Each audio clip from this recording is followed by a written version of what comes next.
Hello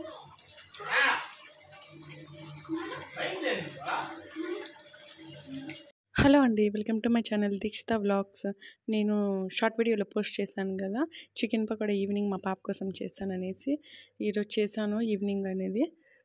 చాలా యమ్మీగా వచ్చింది, చాలా టేస్టీగా ఉంది. మా పాప కూడా బాగా ఇష్టంగా తినింది. మీకు ఇలాంటి క్రిస్పీగా చికెన్ పకోడా కావాలంటే ఒకసారి ఈ వీడియోలోకి వెళ్ళిపోదాము. దీని ప్రాసెస్ ఏందో చూసేయండి. ఫస్ట్ నేను ఒక 1/2 kg చికెన్ అనేది తీసుకున్నాను. దాన్ని కడిగి వాష్ చేసుకున్నాక చిన్న చిన్న పీసెస్గా అనేది కట్ చేసుకున్నాక మనకి ఎంత సైజు కావాలో మీడియం సైజు లాగా మనం కట్ చేసుకున్న దాని తర్వాత దాన్ని ఒక బౌల్లోకి వేసుకొని దానికి ఇంగ్రీడియంట్స్ అన్నీ ఏమేమి కావాలో వేసుకోవాలి. నేను ఏమేమి వేసుకున్నానంటే మీకు చూపిస్తున్నాను చూడండి. సాల్ట్ వేసుకున్నాను. ఫస్ట్ సాల్ట్ కొంచెము, అలానే కొంచెం అల్లం వెల్లుల్లి పేస్ట్, ఫ్రెష్గా దంచిన అల్లం వెల్లుల్లి పేస్ట్ వేసుకొని చాలా టేస్ట్ ఉంటుంది. నేను ఫ్రెష్గా దంచిన అల్లం వెల్లుల్లి పేస్ట్ అనేది వేసుకున్నాను.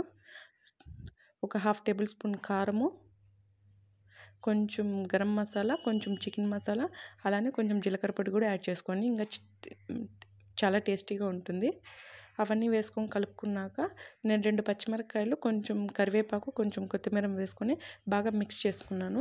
మిక్స్ చేసిన తర్వాత లైట్గా కొంచెం కర్డ్ వేసుకోండి, పెరుగు, మొత్తం పెరుగు వేసుకొని బాగా మిక్స్ చేసుకున్నాక ఒక 3 టేబుల్ స్పూన్ కార్న్ఫ్లవర్ అని వేసుకోండి. మీకు తెలుస్తుంది మొత్తం కలిపేటప్పుడు పిండి ఎంత కావాలో అనేసి. 3-4 టేబుల్ స్పూన్లు అయితే సరిపోతుంది 1/2 kgకి. వేసుకున్న తర్వాత మొత్తం కొంచెం వాటర్ వేసుకొని మొత్తం కలుపుకోండి. మీకు కావాలంటే కొంచెం కలర్ పొడి కూడా వేసుకోవచ్చు, అది కేసరి కలర్ పొడి ఉంటుంది కదా, అది వేసుకొని బాగా కలుపుకోండి.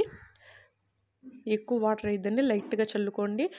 మసాలా అంతా బాగా ముక్కకు అనేది పట్టాలి చికెన్కు బాగా. చికెన్ నాకు కొంచెం అల్లం వెల్లుల్లి పేస్ట్ తక్కువైతే అందుకని మళ్ళీ యాడ్ చేసుకున్నాను.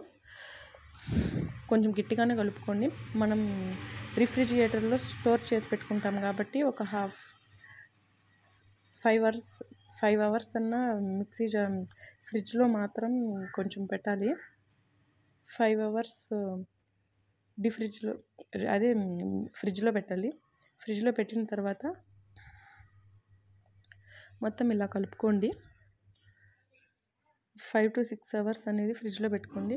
ప్యాన్ పెట్టుకొని ఆయిల్ అనేది హీట్ చేసుకోండి. డీప్ ఫ్రైకి మీకు ఎంత ఆయిల్ కావాలో ఆయిల్ వేసుకున్నాక చికెన్ పకోడా అనేది వేసుకొని ఒక్కొక్క పీస్ వేసుకొని మొత్తం ఒకేసారి ఇద్దండి. మీడియం ఫ్లేమ్లో పెట్టుకొని బాగా వేయించుకోండి. హై ఫ్లేమ్లో పెట్టుకుంటే పైన ఉడుకుతుంది కానీ లోపల మాత్రం అలానే ఉంటుంది.